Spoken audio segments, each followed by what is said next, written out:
$100 million offers book, which goes, the point of that book was to answer the question, what do I sell? And I think that a lot of people, especially when you're starting out, you're like, I need a business plan. I don't think any business I've had has had a business plan, as an aside. It's just, what are we going to sell and how are we going to get customers? And then from there, we build everything around it. And so, isn't that a business plan? I have two things on my plan. I mean, I've seen like 16-page business plans. Right, and I'm like, right, okay, right. all these numbers are made up. It doesn't matter. Like, do you know how to get customers? And so picking the avatar, which is the customer that you want to go after, and then picking the problem that you want to solve for them. And problem you want to solve is, I feel like, kind of a trite term in an entrepreneur space. But you usually want to make their lives easier in some way. It's usually going to track down to status, or it's going to track down to time. Right? Like those are two huge buckets that cover a lot of stuff. And, different people say there's health, wealth, and relationships. There's a million bigger buckets that you can try and chunk this stuff into.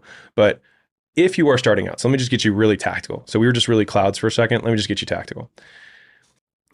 Number one, you can go and set up all of your autos of incorporation, your LLC, and all that stuff online with a few clicks of a button in under 30 minutes. So you do that as step one. Step two, you take those papers to a bank and you get a bank account.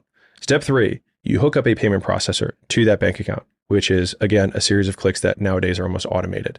Once you have those three things, you get a stranger to give you money in exchange for doing something for them. And so I would categorize businesses, as I see them, usually as, you either sell products, you sell services, so physical products, something like a mug, right? You sell services, you do something that they would otherwise have to do for them. You write software that does something that a human would do for them, but because you have automation with code, you can get them to do it, or you create things that entertain people that they want to have access to. And so those basically function into media. Again, you've got people, products, code, and content. So it actually breaks out to those four types of businesses. And I think that most people, if you have let's say you aren't a software developer, right? And you want to start a business, the easiest ones to start are the easiest one to start is a service business, because it only requires your time and you to learn a skill that other people can also learn, but some people just might not want to do it. And that is all you need to solve. And I remember, like, when I was in college and I spoke at some universities for entrepreneurship, and everyone there is always like, here's my business idea, right? And it's always like weird widgets and gizmos, and like these never before seen businesses. And most of those will fail. Whereas, like, if you want to make your first business, and the big fallacy is that the first is going to be the forever business, which it won't. Most entrepreneurs have many businesses over their career, and each business you learn elements that help you build a bigger and better business the next time. And so you start with something that people already buy. So it's like, you can look, what do people already buy? They already buy lawn care services. They could mow their lawn. They just choose not to. They could optimize their website for SEO. They just choose not to. They could run their own ads. They just choose not to. They could edit their own videos. They just choose not to. You could set up email, autoresponders for people, but they choose not to. You could set up voicemails for businesses and transcribe it and send it to them, because for those people, it saves them time.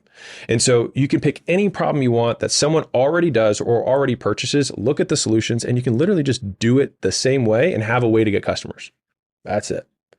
Like, that's it. You just reach out to people that you know one-on-one. You reach out to strangers one-on-one. You make content about the problem, and you run ads. There's the only four things that you can do to let other people know about your stuff. So once you decide what you have to sell, you then use the core four, one of them, pick, and then you let people know about it until eventually someone says, yeah, I'd be interested in you solving that problem for me.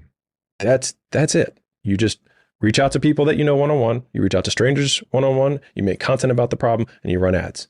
There's the only four things that you can do to let other people know about your stuff. So once you decide what you have to sell, you then use the core four, one of them, pick, and then you let people know about it until eventually someone says, yeah, I'd be interested in you solving that problem for me. And that's how you make your first dollar.